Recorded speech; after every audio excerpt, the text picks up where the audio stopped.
La plus grande tristesse dans la vie de Léa Salamé n'était pas un événement unique, mais une accumulation de pertes, d'épreuves et de moments où elle se sentait prise entre deux mondes. Le Liban et la France, le passé et le présent, la célébrité et la vie privée. L'un des chagrins les plus profonds qu'elle ait jamais partagés était le souvenir de son enfance à Beyrouth, où la guerre lui a volé son innocence.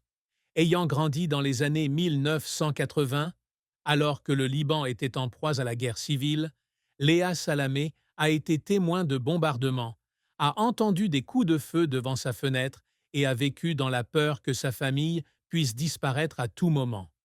Dans une rare interview, elle a raconté comment elle se souvenait de sa mère, Mona, essayant de cacher son anxiété pour protéger ses enfants, tandis que son père, Ghassan Salamé, intellectuel et homme politique, était souvent absent de chez lui pour des missions diplomatiques. Ces souvenirs ne sont pas seulement la tristesse d'un enfant qui perd son enfance, mais aussi le sentiment d'impuissance qu'il ressent lorsqu'il voit sa patrie détruite. L'explosion dévastatrice survenue dans le port de Beyrouth le 4 août 2020 a rouvert de vieilles blessures. Dans une publication sur les réseaux sociaux, elle a écrit qu'elle avait regardé les images de la dévastation de Beyrouth encore et encore, sentant son cœur se briser, alors que la ville où elle est née était à nouveau déchirée. Cette tristesse n'est pas seulement une douleur personnelle, mais aussi la douleur de toute une nation, quelque chose qu'elle a porté avec elle toute sa vie. L'explosion de Beyrouth n'a cependant pas été la seule tristesse qui a marqué Léa Salamé. Une autre perte personnelle, non moins profonde, a été la mort de sa grand-mère bien-aimée, qui lui a inculqué l'amour de la culture libanaise et des histoires du patrimoine familial. Elle a dit un jour que sa grand-mère était sa plus grande inspiration, une femme forte qui a vécu de nombreux événements historiques et est restée optimiste. À sa mort, Léa Salamé a eu le sentiment d'avoir perdu une partie de son identité, un lien avec le Liban. Cette tristesse devint encore plus profonde lorsqu'elle réalisa qu'elle ne pouvait pas passer plus de temps avec sa grand-mère en raison de son emploi du temps chargé de travail et de sa vie à Paris. La culpabilité de ne pas avoir été aux côtés de son être cher dans ses derniers instants était une blessure qu'elle partageait rarement, mais elle la hantait pendant des années. En plus des pertes personnelles, la carrière de Léa Salamé a également été confrontée à de graves défis, où elle a eu du mal à s'affirmer dans une industrie pleine de préjugés. En tant que femme libanaise dans les médias français, elle a souvent été confrontée à des questions sur son identité, ses origines et même sur son aptitude à être journaliste et présentatrice. Au début de sa carrière, elle a été critiquée pour son style d'interview acerbe, certains affirmant qu'elle était trop agressive ou manquait de la douceur nécessaire pour une femme à la télévision. Ces critiques ne constituaient pas seulement une pression professionnelle, mais aussi une attaque contre son identité, l'amenant à se demander à plusieurs reprises si elle appartenait vraiment à ce monde. L'un des moments les plus difficiles a été lorsqu'elle a été accusée de partialité politique lors d'interviews, notamment lors de l'élection présidentielle française de 2017. Ces accusations, bien que sans fondement, l'ont laissée confrontée aux doutes du public et à la pression d'elle-même pour prouver qu'elle était une journaliste juste et professionnelle. Elle a un jour confié qu'à cette époque, elle avait l'impression de marcher sur un fil ténu où une petite erreur pouvait détruire toute la carrière qu'elle avait construite. Un autre défi dans la carrière de Léa Salamé a été de concilier travail et vie personnelle, surtout après être devenue mère. En 2017, elle accueille son fils Gabriel avec son compagnon, l'économiste Raphaël Glucksmann. Devenir mère apporte une grande joie, mais cela s'accompagne également de nouvelles pressions.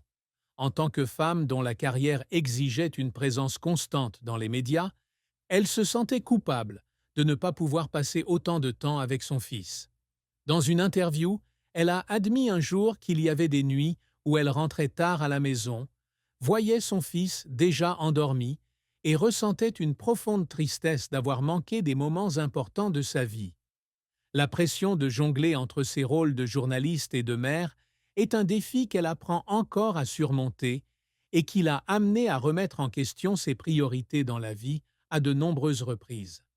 La tristesse la plus profonde que Léa Salamé ait jamais admise n'est pas seulement liée à des pertes personnelles ou à des défis professionnels, mais aussi au sentiment d'être déchirée entre deux identités, libanaise et française. Immigrante en France à l'âge de 5 ans, elle a passé sa vie à s'intégrer dans la société française, à apprendre à parler couramment le français et à construire une carrière réussie. Cependant, chaque fois qu'elle retourne au Liban ou qu'elle assiste à des événements dans son pays natal, elle sent qu'une partie d'elle-même y appartient encore. Le sentiment de ne pas vraiment appartenir à un endroit est une tristesse qu'elle décrit comme une blessure invisible. Elle a un jour confié qu'elle rêvait souvent de Beyrouth, des rues où elle courait et jouait lorsqu'elle était enfant. Mais dans ses rêves, ces rues étaient toujours couvertes de fumée et de ruines. Cette tristesse s'est accentuée lorsqu'elle a réalisé que son fils, Gabriel, grandirait probablement sans vraiment comprendre le Liban, sans ressentir un lien profond avec la patrie de sa mère. Cela lui donnait l'impression de perdre une partie de son héritage culturel qu'elle souhaitait transmettre à la génération suivante.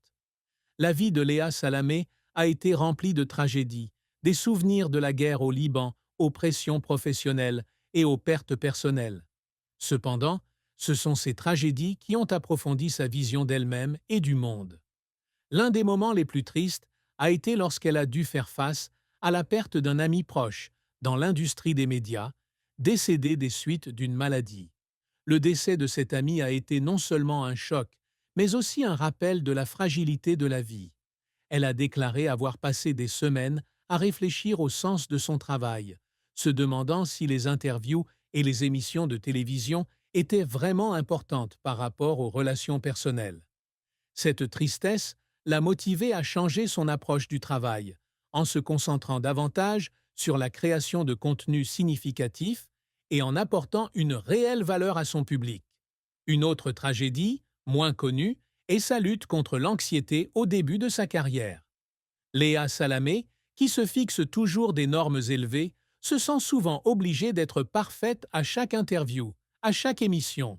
Il y avait des nuits où elle ne pouvait pas dormir, hantée par l'idée qu'elle n'avait pas posé suffisamment de questions ou qu'elle n'avait pas bien performé lors d'une émission. Cette anxiété, bien que jamais rendue publique à l'époque, l'a laissée seule face à son propre succès. Elle a un jour décrit cette période comme une tempête intérieure où elle a dû apprendre à affronter ses insécurités pour avancer. Surmonter son anxiété n'était pas seulement un triomphe personnel, mais aussi un témoignage de sa force mentale, qui l'a aidée à devenir l'une des journalistes les plus respectées de France. L'amour a toujours été une partie indissociable de la vie de Léa Salamé, mais il a aussi été une source de joie et de douleur. Sa relation avec Raphaël Glucksmann, intellectuel et homme politique de premier plan, constitue un chapitre important de son histoire. Ils se sont rencontrés en 2015 lors d'un enregistrement de l'émission On n'est pas couché, où Glucksmann était l'invité. Leur alchimie intellectuelle et leur passion pour la politique les ont rapidement rapprochés, et leur relation est devenue le centre de l'attention du public. Cependant, cet amour n'est pas toujours facile. En tant que journaliste, Léa Salamé a été confrontée à des questions sur son objectivité lorsque son partenaire est entré en politique, notamment lorsque Glucksmann est devenu candidat aux élections européennes de 2019. Pour protéger sa réputation, elle a décidé de se retirer temporairement de la programmation politique pendant la campagne de Glucksmann, une décision qu'elle a décrite comme douloureuse mais nécessaire. Sa tristesse durant cette période ne venait pas seulement du fait d'avoir dû sacrifier une partie de sa carrière, mais aussi de la pression de voir sa relation scrutée par le public. La relation avec Glucksmann a également apporté des moments heureux et significatifs. La naissance de Gabriel en 2017 a été une étape importante, lui procurant un sentiment d'accomplissement qu'elle n'avait jamais connu auparavant. Elle a un jour partagé que la maternité avait changé sa façon de voir la vie, l'aidant à trouver un équilibre entre le travail et la famille. Mais même dans ce bonheur, elle ressent encore des moments de tristesse lorsqu'elle pense à Gabriel, qui grandit dans un monde rempli de troubles, du changement climatique au conflit politique. Cette tristesse, bien que n'étant pas une grande tragédie, fait partie de la profonde sensibilité qu'elle porte en elle en tant que mère et journaliste. La carrière de Léa Salamé a été un parcours en montagne russe, rempli de grands succès et d'échecs douloureux. Dès ses débuts dans de petites chaînes de télévision françaises, elle s'est rapidement imposée comme l'un des visages les plus en vue de France Inter et de France 2. L'émission politique, qu'elle co-animait, est devenue l'une des émissions d'interview